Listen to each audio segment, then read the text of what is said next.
May pasabog na darating na magbubuko sa umano'y malakihang pangungurakot ni VP Sara Duterte. Ayon kay dating Senador Antonio Trillanes, may magsasampa ng isang reklamo at ebidensya na anya'y siguradong magpapatunay ng malawakang anomalya na kinasasangkutan daw ng bise.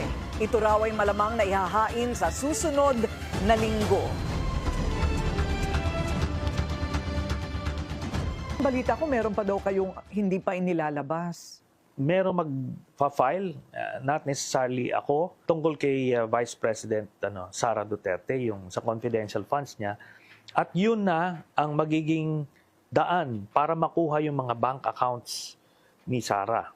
Pag nakita yon, makikita yung dividendo nila from the drug lords.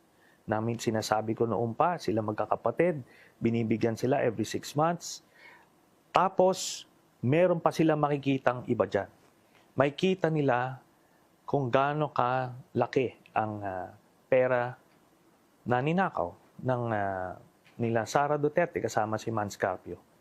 And we're talking about billions. So it's not just pesos. the 160 million It's not. confidential fund. Billions ito. Kailan po mangyayari ito? Pagka na-file na nila, so the Ombudsman, through the Memorandum of Agreement with AMLAC, pwede nila makuha lahat yun.